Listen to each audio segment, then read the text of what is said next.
একজন মুমিন, একজন ইমানদার মুসলমান, তার প্রত্যেক দিনের রানিং ডিউটি দুইটা। এক, মুসলমান মানেই প্রতিদিন নামাজ পড়ে, মুসলমান মানেই প্রতিনিয়ত নিয়মিত দান করে, খরচ করে আল্লাহর রাস্তায়। মনে রাখেন এটা। দান সাদাকা সিজন নাই, নামাজেরও সিজন নাই। নামাজ সারা বছর, সারা প্রতিদিন আল্লাহর পথে খরচ, প্রতিদিন প্রতিদিন সাদাকা, প্রতিদিন।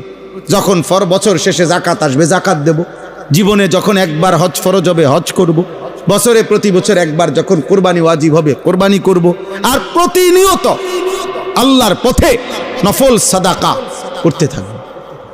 রমজানের রোজা সিজনে, হজ সিজনে, জাকাত বছরে একবার সিজনে, কিন্তু দান সাদাকা নিয়মিত, নামাজ নিয়মিত। এই জন্য আপনারা এই অভ্যাস করেন। পরিমাণ আপনি নির্ধারণ করবেন, আল্লাহর পথে খরচ করবে। কেউ 10 টাকা খরচ করবে, কেউ 10 লাখ টাকা খরচ করবে, কিন্তু খরচ করবে প্রতিনিয়ত। এটা মুমিনের সিফাত, মুমিনের বৈশিষ্ট্য। রাসূলুল্লাহ সাল্লাল্লাহু আলাইহি সাল্লাম বলেন, এই কিতাবে আছে, আল্লাহ নবী বলেন, ইত্তাকুজ যুলম, জুলুম থেকে বাঁচো। ফা ইন্না যুলমা যুলমাতুন ইয়াউমাল কিয়ামা, প্রত্যেকটা জুলুম কিয়ামতের দিন তোমার জন্য অন্ধকার হয়ে যাবে। এরপরে নবীজি বলেন, ওয়াত্তাকুশ শুহা, কৃপণতা থেকে বাঁচো। ফা ইন্না শুহা আহলাকা মান কানা ক্বাবলাকুম, তোমাদের পূর্বের জাতিদেরকে আল্লাহ কৃপণতার কারণে ধ্বংস করে দিয়েছে।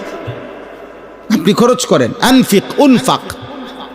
নবীজি সাল্লাল্লাহু আলাইহি সাল্লাম বলছেন, আল্লাহ বলে হাদিসে কুদসি, বান্দা তুমি আমার জন্য খরচ করো, আমি তোমার জন্য খরচ করব। তুমি আমাকে দাও, আমি তোমাকে দেব, আমি তোমাকে দেব, আমি তোমাকে দেব। তোমার যা দিচ্ছ দান, এ তো আমিই দিছি, আল্লাহ দিছে না? কথা বলেন। আপনি যে 10 টাকা দান করলেন, এই 10 টাকা আপনি কোত্থেকে আনলেন? আপনি যে 10,000 টাকা দান করলেন, এই 10,000 টাকা কোত্থেকে আনলেন? আল্লাহ দিছেন, আল্লাহ দিছে, আল্লাহ আবার দিবে। যিনি এখন 10,000 দিতে পারছে, তো তিনি আবার দিতে পারবে না? কথা বলেন না? তো এটা শেষ হয়ে গেলে আর পাবেন না, তো আপনি এরপরে কি মরে যাবেন? তো আগের বার আল্লাহ দিছে না, তো পরের বার কে দিবে? তো আর অসুবিধা কি এখানে? যত সহজ, এটা বুঝতে হবে, এটা ভাবতে হবে, আলহামদুলিল্লাহ চেষ্টা করতে হবে নিজের জীবনে। আমাদের এটা অভ্যাস বানানো উচিত, কম বেশি সাদাকা প্রতিনিয়ত করা। আল্লাহ নবী বলছে, যত সাদাকা করবা তত বালা মুসিবত পেরেশানি অভাব অস্থিরতা দূর হয়ে যাবে।